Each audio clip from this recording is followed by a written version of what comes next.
Olá, professor Ziel, nossa aula de literatura e um conteúdo importantíssimo para o Enem, pré-modernismo. Hoje nós vamos dar continuidade aos períodos literários, às escolas literárias que vocês têm estudado ao longo desse ano, ao longo das nossas aulas aqui na plataforma. Vamos à nossa aula. A aula de hoje, portanto, pré-modernismo.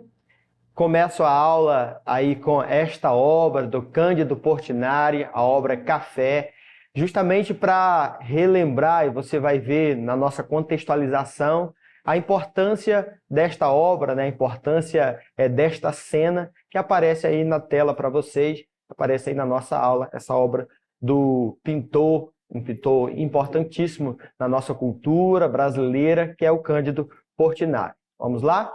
E aí eu pergunto para vocês, se vocês já tiveram algum conhecimento, algum contato com o pré-modernismo. O pré-modernismo, a primeira coisa que você tem que ter em mente é que ele não é uma escola literária, não é um período literário como os outros que vocês estudaram. Ele não é um período como o romantismo, como o parnasianismo, como o modernismo que vem após esse período. É meramente um período de transição. Obviamente, não meramente, ele tem uma importância para a literatura brasileira, mas essa é a palavra, a expressão-chave que vocês precisam ter em mente. É um período de transição, que vai acontecer especificamente aí de 1902 a 1922, que em 1922 tem o quê? A Semana de Arte Moderna, que é o conteúdo das nossas próximas aulas. Então vamos revisar.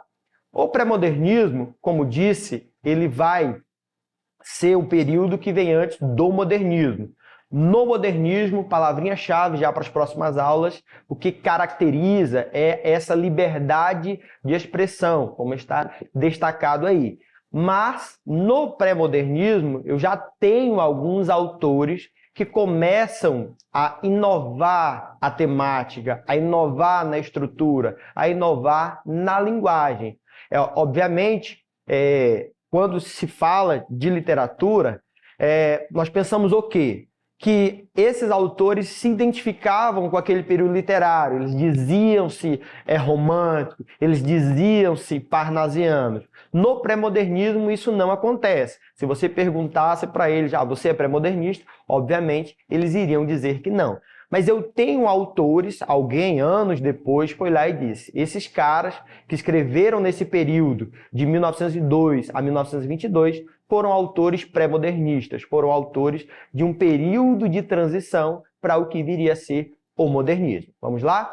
Dando continuidade aí, também mais uma vez um destaque a uma obra importante, Tarsila do Amaral, Operários, e você vai entender essa contextualização a partir, quando nós vamos falar agora, rapidamente, sobre a período histórico. Nesse período de transição, o que a gente tem como expressão importante?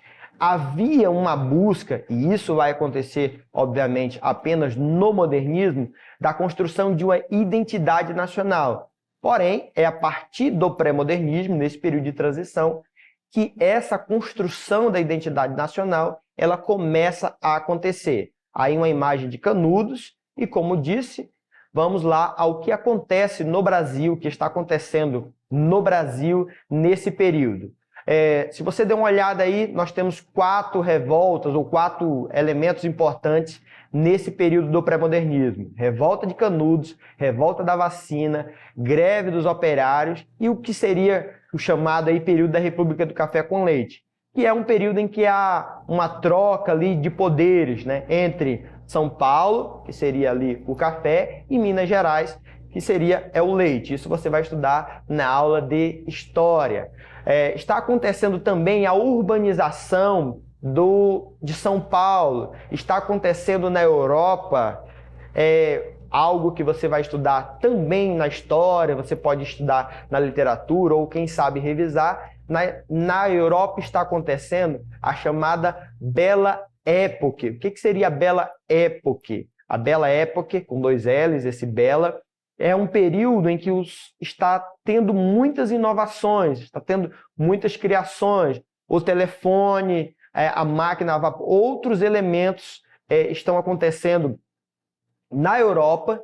Algumas criações estão acontecendo na Europa, melhor dizendo, e isso vai influenciar, claro, não só a Europa, mas, obviamente, o nosso país, a nação brasileira, tá bom? Vamos lá. O que eu tenho de importante aí como características do pré-modernismo? Eu destaquei os 2 elementos mais importantes aí, ou melhor, os 3 elementos mais importantes. Eu tenho uma preocupação e uma denúncia social, e eu tenho um foco na região Nordeste, o chamado regionalismo. Destaquei aí no canto a capa do livro Os Sertões, de Euclides da Cunha. Nós vamos falar mais sobre Euclides da Cunha na próxima aula, mas essa é uma obra importantíssima nesse período. Retornando um pouquinho, eu tenho o uso de dialetos, dessa linguagem mais regional nas prosas. O que é prosa, professor Ziel? Tudo aquilo que não é poema é prosa. Uma linguagem coloquial, uma linguagem mais do dia a dia, e o foco na classe marginalizada. O que é esse foco na classe marginalizada? Até então, se tinha uma literatura que as temáticas eram temáticas quase que sempre de uma elite. Você pega lá no romantismo, obviamente, você já estudou o romantismo, se não, volte um pouquinho algumas aulas aí para estudar o romantismo. No romantismo, eu tenho a presença do índio, mas é um índio idealizado. Eu tenho a presença de algumas figuras, de algumas personalidades, porém idealizadas, são distantes, de certa forma, do real. No pré-modernismo, e claro, isso vai se consolidar no modernismo, eu tenho essas figuras que não apareciam na literatura, aparecendo, tendo um destaque nessa literatura que vai dar início à construção da identidade nacional, obviamente, na cultura. Vamos lá? O que é esse sincretismo literário? Nesse período, não há um desapego total às estruturas, à linguagem que era utilizada, por exemplo, no realismo, no naturalismo, no parnasianismo. Não. Há uma mistura, há o que lá na biologia vocês vão estudar, eu poderia dizer até uma simbiose, né? Uma simbiose, uma junção de elementos desses períodos literários, uma herança desses períodos literários. Vamos lá?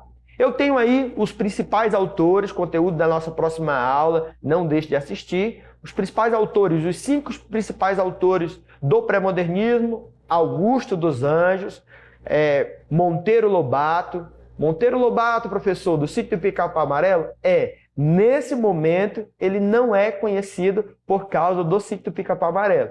Mas nós vamos ter uma aula para falar sobre Monteiro Lobato. Lima Barreto, Graça Aranha e o Euclides da Cunha, que escreveu aquela obra, Os Sertões, que eu comentei com vocês. Vamos lá.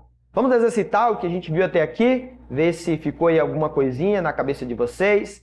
Essa é uma questão do material de vocês, a prova Enem, 2ª série, linguagens, né? O nosso livro de linguagem, na parte de linguagens, literatura, questão 3, página 14 e 15, tem essa questão e vamos exercitar o que a gente aprendeu até aqui. Vamos lá. É um poema, dá uma olhadinha um pouquinho na questão, no enunciado, um poema, aquele Azinho ali é de Augusto dos Anjos, autor, um dos principais autores do pré-modernismo, como eu já disse, e temos essa questão aí. Dicasinha para você, ler sempre o enunciado, depois, obviamente, você volta para o texto, você volta e dá uma olhadinha nos itens. Vamos lá, acompanhe aí a leitura. A poesia de Augusto dos Anjos revela aspectos de uma literatura de transição designada como pré-modernista. Obviamente, você assistiu a nossa aula, já tem essa percepção, vai lembrar que Augusto dos Anjos é do pré-modernismo, sem a questão ter dito que era, obviamente, do pré-modernismo. Continuando, com relação à poética e à abordagem temática presentes no soneto, professor Ziel, o que é soneto? Vamos lá, soneto, deixa eu voltar um pouquinho aqui para mostrar para vocês. Eu tenho um poema com 4 estrofes, 2 estrofes e mais 2 estrofes. Volta um pouquinho, eu tenho o quê? 4 versos, 4 estrofes e 4 versos na primeira estrofe e mais 4 versos na segunda estrofe. A terceira e a quarta estrofe, elas têm apenas 3 versos. Isso é o que vai caracterizar um soneto. Obviamente, os sonetos mais clássicos, eles têm uma questão aí da rima. Se você analisar a primeira estrofe aí, o primeiro verso, né, da primeira estrofe, ele rima com o último verso da primeira estrofe. O segundo verso, e para você que é novo aqui, ainda não acompanhou nossas aulas de literatura, de conceitos básicos, professor, o que é estrofe? Estrofe é cada partezinha do poema. O que é verso? Verso é cada linha do poema. Então eu tenho aí 4 estrofes, eu tenho 4 estrofes, eu tenho 4 versos na primeira estrofe, eu tenho 4 versos na segunda estrofe, 3 versos na terceira estrofe e 3 versos na quarta estrofe. Isso é um soneto, tá bom? Tem outras características do soneto que vocês podem pesquisar depois. Vamos lá. Então, presente no soneto, identificam-se marcas dessa literatura de transição como? Vai ter um item aí, vai ter uma alternativa, que vai ter destacado algumas características do pré-modernismo. Obviamente, como você acompanhou a nossa aula, você vai saber qual que é a alternativa. Mas deixa eu dar uma valorizada aqui, Augusto dos Anjos, não vamos deixar de ler o poema dele. Obviamente, você, nosso aluno do pré-ENEM, já saberia qual seria a alternativa, mas eu quero destacar e ler aí, valorizar um pouquinho esse textinho do Augusto dos Anjos, desse soneto do Augusto dos Anjos. Vamos lá. Psicologia de um Vencido é o título. Acompanhe aí a leitura. Eu, filho do carbono e do amoníaco, monstro de escuridão e rutilância, sofro desde a epigênese da infância a influência má dos signos do zodíaco. Poderia dar uma pausa aqui e falar para vocês. Augusto dos Anjos, ele é um autor que ele vai ter influência na sua escrita do parnasianismo. Como disse, nem todos os autores eles mudaram completamente a sua forma de escrever, a linguagem, mas são autores que a abordagem temática, que o foco daquilo que eles estavam escrevendo vai ser diferente dos outros períodos literários. O Augusto dos Anjos ele tem sim uma influência parnasiana, obviamente, a linguagem que ele utiliza ali, enquanto outros autores da sua época, ou um pouco antes desse período que eu citei, falavam sobre vasos, falavam sobre a beleza de uma obra, ele está falando de coisas que chocam, né? Ele está falando, vai ter poemas, você vai ler depois, fala de putrefação, falam de coisas que para a época chocava, você não via essa temática tão comum em poemas, tá bom? Vamos lá, é por isso que eu tenho essas palavras aí mais arcaicas até, epigênesis. Professor, o que é uma epigênesis? Epi é aquilo que vem após ou depois, gênesis, a aula de etimologia. Lembram da aula do professor de língua portuguesa, a aula sobre processos de formação das palavras, a origem, gênese, a origem, então aquilo que vem depois. Professor, eu lembro um pouco disso lá na aula de literatura, que fala sobre o realismo realismo-naturalismo. O que eu tenho lá no realismo-naturalismo? Eu tenho o determinismo, que o homem ele é influenciado, ou o homem ele vai ser um produto do meio, vai ser um produto da raça a que ele pertence, ele vai ser um produto do contexto social no qual está inserido um produto da história. E aí eu poderia citar para vocês, leiam, dica de leitura, leiam Os Sertões de Euclides da Cunha. Ele divide justamente, curiosidade para você, anote aí, ele divide justamente a sua obra, Os Sertões, nesses 3 aspectos. Eu tenho 3 capítulos, a terra, o homem e a luta. Anote aí mais uma vez, a terra, o homem e a luta. Na primeira, o meio, né, a terra, o homem fala sobre si, sobre a raça, sobre a identidade. E a luta é o aspecto histórico que ele vai falar justamente sobre a revolta de Canudos, tá? Mas é um conteúdo da próxima aula, só dá um gostinho aí do que vai ser o nosso conteúdo da próxima aula, tá bom? Vamos lá? Retornando. Profundissimamente hipocondríaco, este ambiente me causa repugnância.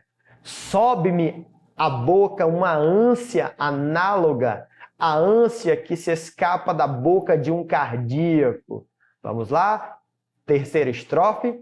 Já o verme, olha aí, palavrinha bem incomum para a época, né? Este operário das ruínas, que o sangue podre das carnificinas come, e a vida em geral declara guerra. Anda a espreitar meus olhos para roê-los, e há de deixar-me apenas os cabelos, na frialdade, na frieza, na frialdade inorgânica da terra. Tem aí a referência e vamos lá novamente a questão. Letra A forma, o que identifica aí como uma marca desse período de transição? Letra A forma do soneto, os versos metrificados, a presença de rimas e o vocabulário requintado, além do ceticismo, desse descrédito, alguém que é cético, alguém que é incrédulo, que antecipam conceitos estéticos vigentes, que vão vigorar, que vão ser fortes, que vão ser marcantes no modernismo. Letra B, o empenho do eu lírico pelo resgate da poesia simbolista manifesta em metáforas como monstro de escuridão e rutilância e má influência dos signos do zodíaco. Letra C, a seleção lexical das palavras, né, emprestada ao cientificismo, como se lê em Carbono e Amoníaco, Epigênesis da infância e Frialdade inorgânica, que restitui a visão naturalista do homem. Letra D, a manutenção de elementos formais vinculados à estética do parnasianismo e do simbolismo, dimensionada pela inovação na expressividade poética e o desconcerto existencial. Letra E, a ênfase no processo de construção de uma poesia descritiva e, ao mesmo tempo, filosófica, que incorpora valores morais e científicos, mais tarde renovados pelos modernistas. Dá uma pausa no vídeo, vou voltar aí às outras duas alternativas. Pausa e vamos lá. Qual seria a alternativa? O que seria o nosso gabarito? Gabarito letra D. Eu tenho, sim, a manutenção de elementos formais, e eu disse que o Augusto dos Anjos tem características parnasianas. Volta aí um pouquinho, estuda, assiste a nossa aula sobre o parnasianismo, sobre o simbolismo. Então, eu tenho, sim, essa manutenção de elementos formais vinculados à estética do parnasianismo e do simbolismo, dimensionada pela inovação na expressividade poética e o desconcerto existencial, essa inquietação que é característica marcante do modernismo, de alguns períodos, né, de algumas das gerações do modernismo, de alguns autores especificamente, nós vamos ter essa inquietação que é característica de todo modernista. Bom, vamos lá. Por hoje é só. Queria dizer para você acompanhar as nossas aulas na plataforma. Não deixe de assistir às nossas aulas anteriores de literatura para você entender. Próxima aula, vamos falar sobre os nossos autores do pré-modernismo e até a próxima.